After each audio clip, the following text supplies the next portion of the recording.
E aí, galera do segundo ano do noturno do ensino médio de Sanico Teles, um abraço, saudades de vocês. Estamos na segunda semana do volume 2 das apostilas do governo, né, os chamados PETs. Semana passada, as atividades abordaram a questão do primeiro reinado do governo de Dom Pedro I, que foi um governo assim, muito tumultuado, muito cheio de problemas, um governo assim bem difícil.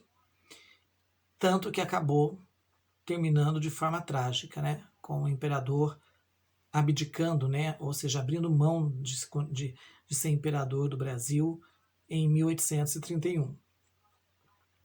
E essa semana, as atividades, elas nos trazem a continuação desse processo político, dessa história.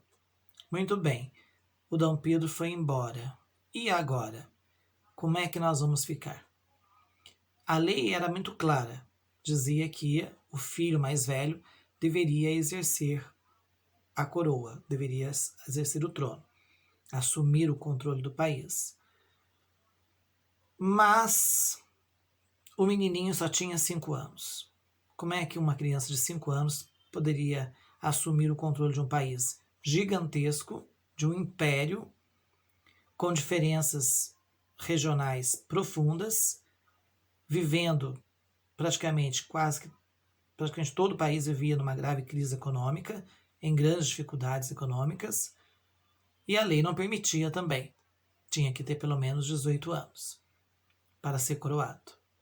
Portanto, foi criado o chamado período regencial. A própria lei determinava isso, que num caso extremo de uma abdicação, de uma renúncia, de uma morte súbita, ou de qualquer problema, de um golpe, né, de uma deposição que viesse a acontecer por parte do imperador, caso o herdeiro não tivesse completado ainda os seus 18 anos, uma junta, ou seja, um grupo de 3 políticos seriam eleitos para governarem o país até o menino, até o herdeiro completar 18 anos.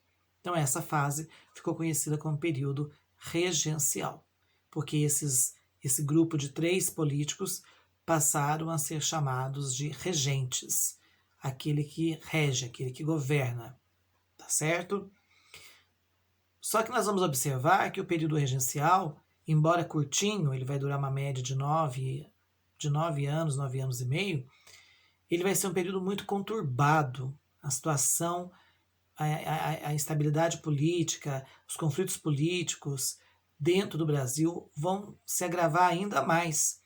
Se muita gente achava que a presença do Dom Pedro I estava causando tantos conflitos e instabilidades políticas no país, a ausência dele, a partida dele, acabou causando mais problemas ainda.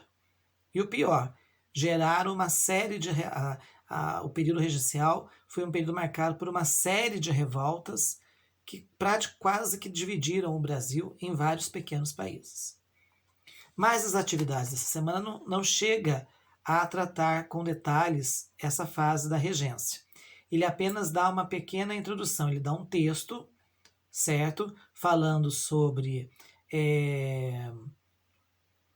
o Império Brasileiro, né? A importância do Império Brasileiro, o que é Império, a questão da Constituição, que foi um dos fatores que geraram muitos conflitos, muitas brigas, muitas insatisfações durante o governo de Dom Pedro I. Depois ele vem com a atividade 1, falando justamente da abdicação do Dom Pedro e da criação do período regencial. E a pergunta 1 é exatamente em cima desse texto.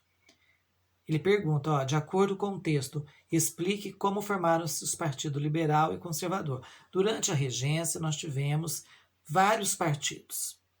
Não foram só 2 partidos. Durante o período que o Dom Pedro I governou, nós tínhamos 2 partidos políticos no Brasil. O Partido Brasileiro e o Partido Português. Com a partida do Dom Pedro I e a criação da chamada regência, acabou-se, né, esses 2 partidos, acabaram-se esses 2 partidos e novos grupos surgiram. Mas, na verdade, eram grupos, não eram nem partidos direito, eram grupos políticos. Então, tivemos vários, mas, de um modo geral, a gente pode classificá-los em dois. Ou eles eram conservadores, esses grupos políticos, ou eles eram conservadores, ou eles eram liberais. Então, surgiu aí a denominação Partido Liberal, Partido Conservador. Depois que o Dom Pedro II assume o trono, né, o herdeiro realmente assume o trono e acaba com a fase regencial, aí se oficializa o nome Partido Liberal e Partido Conservador. Mas durante a regência mesmo, existiram vários partidos políticos, mas ou eles eram de linha conservadora ou de linha liberal. Só que essa diferença entre conservadores e liberais era uma diferença muito pequena, era uma coisa muito tênue. Se você diferenciar um do outro era até meio difícil, porque no fundo quem que participava e quem que comandava esses partidos eram pessoas ricas, brancos ricos, donos de escravos, certo? Nenhum deles tinha propostas de acabar com a escravidão. Ah, mas o Partido Liberal, o liberal deles era um liberal bem limitado. Era um liberal bem xing-ling, certo? Então, era até meio, assim, dificilzinho separar, identificar as diferenças entre os dois, tá? Mas a pergunta é como eles se formaram, como eles surgiram. Como é que eu vou descobrir? É só ler no textinho que está antes da pergunta. Na atividade 2, é também um texto de um jornal chamado O Caramuru, que foi publicado no Rio de Janeiro, no dia 12 de abril de 1832, a edição número 11 do jornal. Né, provavelmente uma revistazinha, um jornalzinho em forma de revista, um panfletozinho básico, uma coisinha básica comum na época, eram pequenos jornais, pequenas revistinhas em forma que pareciam jornais, que eram utilizados na época. Tem que lembrar que a maioria do povo não sabia ler, né, gente? A maioria do povo era ignorante. Então as informações políticas eram meio que ficavam muito concentradas nas questões, naquele grupo rico, naquele pequeno grupo rico de elite. Não era uma questão muito a leitura, as informações, não era como hoje, não. Nem aconteceu o fato, o mundo inteiro já está sabendo, certo? Então ele pergunta, né? Quem são os signatários? E aí eu coloquei até entre parênteses para vocês saberem o que significa a palavra signatário. Signatário é quem que assinou o documento, tá certo?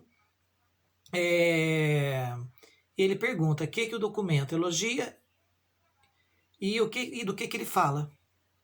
Qual que é o assunto dele, tá? Por que ele elogia?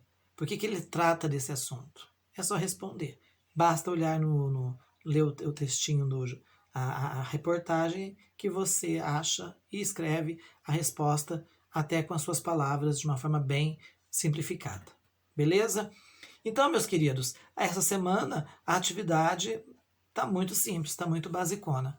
Não tem segredo. Provavelmente, na próxima semana, deve se aprofundar um pouco mais o